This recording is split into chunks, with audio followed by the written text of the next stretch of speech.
For 10,000 years, bread was not just food. It was currency. It was religion. It was the staff of life. When the Roman legions marched, they marched on grain. When the Egyptians built the pyramids, they were paid in grain. It was the fuel of civilization. But look around you today. That same staff of life has become a weapon against our biology. Walk down the aisle of any modern grocery store. The bread you see there is not the bread your great-grandparents ate. It looks the same, it smells the same, but genetically, it is an imposter. Why are millions of people suddenly intolerant to the most fundamental food in human history? Why does a slice of toast now cause inflammation, brain fog, and bloating for 1 in 10 Americans?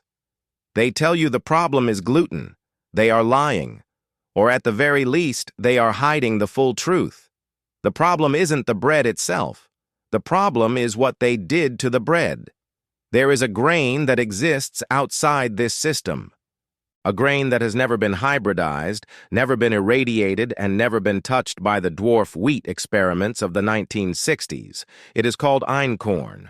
While modern industrial wheat is a genetic Frankenstein with 42 chromosomes designed for machines and massive yield, einkorn remains pure, holding only 14 chromosomes.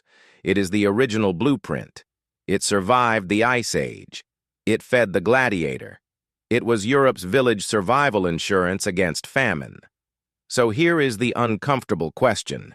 If this plant is more nutritious, richer in protein, and safe for many people who cannot touch modern wheat, why is it almost impossible to find? Why did the agricultural laws of the 20th century practically regulate it out of existence because it was too wild to be patented, too independent to be profitable? If you suspect that the gluten epidemic is actually a processing epidemic, do me a favor. Click the like button right now. This signals the system that we are watching, and it helps this information reach the people who have been told their bodies are broken when in reality their food supply is corrupt. Let's dig into the archives. Let me show you what they took from us. September 1991. The Ötztal Alps on the border of Austria and Italy. 2 hikers discover a body emerging from the melting ice. At first they think it is a lost mountaineer. They are wrong. They had found Ötzi the Iceman, a hunter who died 500 to 300 years ago. He is the most well-preserved natural mummy in Europe. When scientists analyzed the contents of his stomach, they found the last meal he ever ate. It wasn't a processed bar or a sugary snack. It was red deer meat and a specific type of grain, einkorn. Think about that. This man was crossing frozen mountain passes, surviving in one of the harshest environments on Earth. His fuel was einkorn. For thousands of years, from the Fertile Crescent to the Roman Empire, this grain was the backbone of humanity. It grew in poor soil. It survived droughts.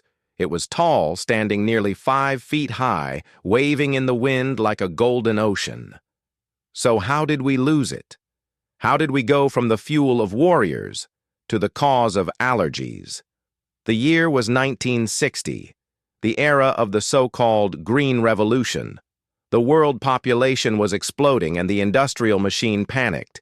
They needed more calories faster and cheaper. But there was a problem with the ancient grains. Einkorn and emmer were too tall. If you pumped them full of modern chemical fertilizers to make them grow faster, they became top-heavy and collapsed under their own weight. The machines couldn't harvest them efficiently. Nature had a design, but industry had a deadline. So scientists went into the lab. They didn't just tweak the plant, they fundamentally broke it. They created semi-dwarf wheat. They forced the plant to grow only 2 feet tall. It had a thick stalk to support a massive, unnatural head of grain, and it could absorb massive amounts of nitrogen fertilizer without falling over.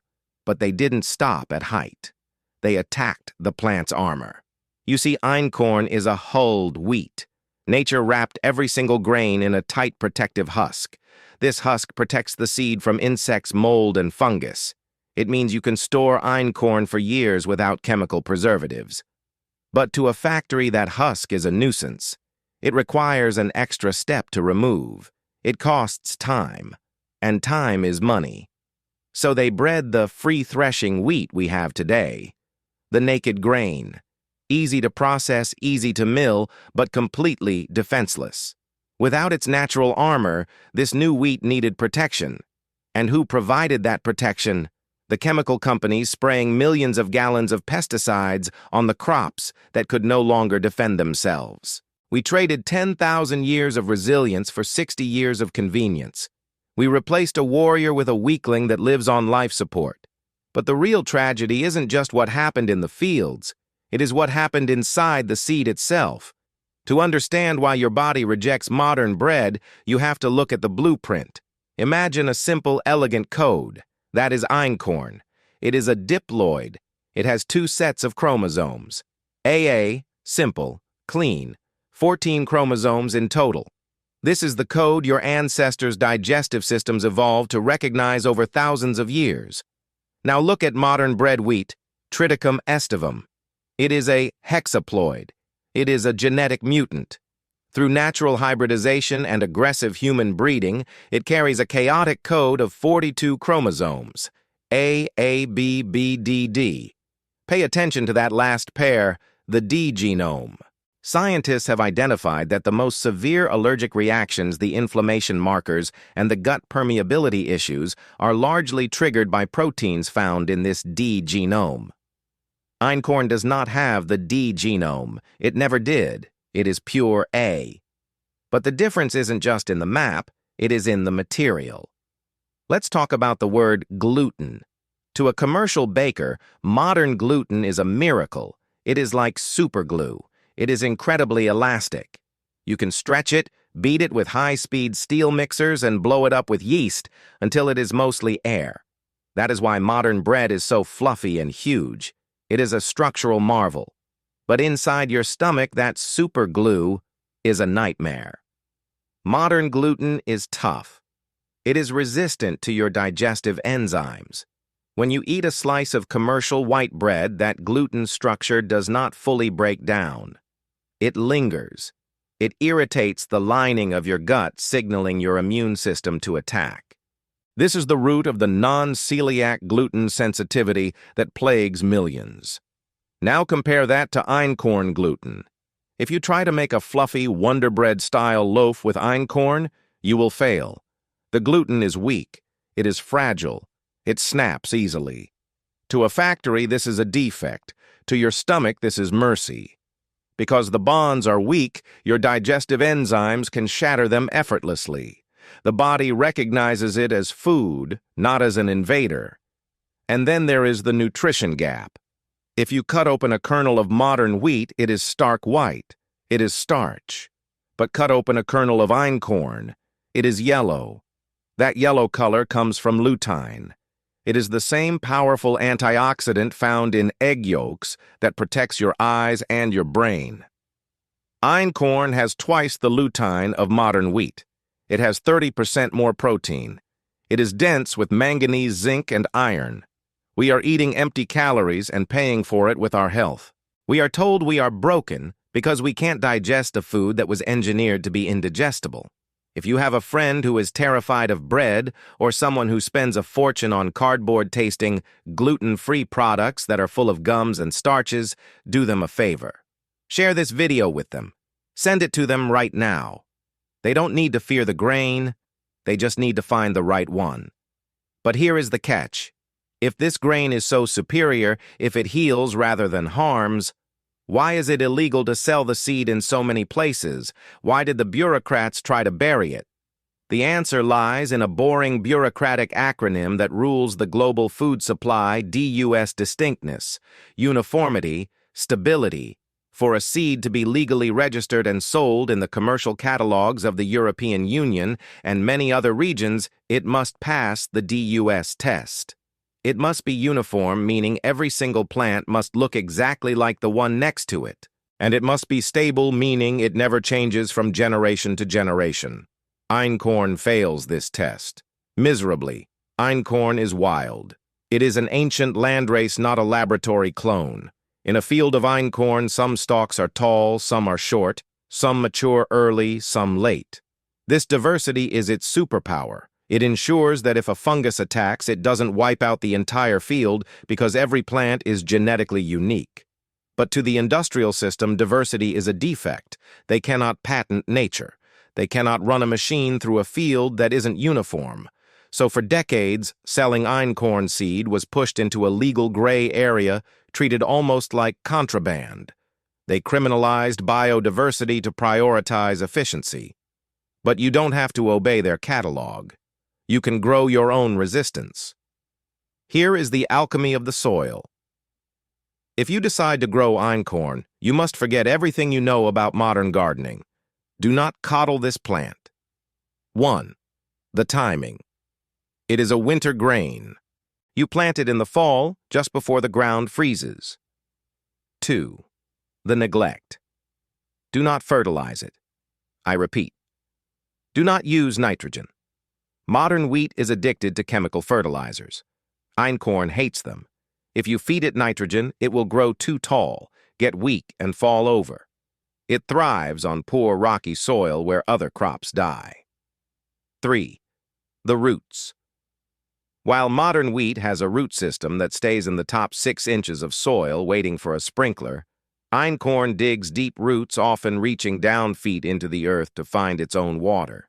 Once you harvest it, you face the alchemy of the kitchen. And this is where most people fail. You cannot treat einkorn flour like modern white flour. Modern flour is designed to be beaten. You knead it for 10 minutes to align those strong gluten strands. If you treat einkorn that way, you will destroy it. Einkorn flour is sticky. It feels almost oily because of the high protein and nutrient content. It absorbs water much slower than modern flour. The rule: do not overwork it. Treat it like clay, not like rubber. Gentle mixing. Longer rising times. If you put it in a bread machine on a standard cycle, it will turn into a brick. You have to relearn the tactile art of baking that our grandmothers knew by instinct. This is not just cooking. This is deprogramming yourself from the industrial standard. I want to hear from the ground level. Go to the comments below. Tell me, in your country or your region, is it legal to sell and trade heritage seeds freely, or do you have laws that restrict what you can grow? This is intelligence gathering. Let us know what the seed laws look like where you are. Now we must seal this pact. We often think of history as a straight line. We are taught that new is always better than old, that the laboratory is smarter than the soil, that complexity is superior to simplicity. Einkorn proves them wrong. Every time you choose to bake with this ancient grain, you are doing something far more dangerous than just making lunch. You are opting out of the illusion. You are proving that human beings can survive and thrive without the intervention of chemical giants. You are proving that the most advanced technology on Earth is not a microchip, but a seed that has remembered how to feed us for 10,000 years. They told us that to feed the world we had to destroy nature. They told us that to have affordable food we had to sacrifice our health. That was a lie. The knowledge wasn't lost. It was just ignored because it wasn't profitable. But the seed is still here. It waited for us in the ice with Ötzi. It waited for us in the remote fields of the mountains. And now it is waiting for you. Growing your own food or supporting the farmers who defy the industrial standard is the ultimate act of defiance. It is a declaration of independence. When you break that crust, you are breaking the shackles of a system that views you as nothing more than a consumer. Don't let the knowledge stop here. This channel is not just a collection of videos. It is a digital seed bank. It is an archive of the things they want you to forget. If you are ready to reclaim your health, your history, and your sovereignty, click that subscribe button. Join the Ancestral Garden. We are building a resistance one seed at a time. I am the guardian. The gate is open. The choice is yours.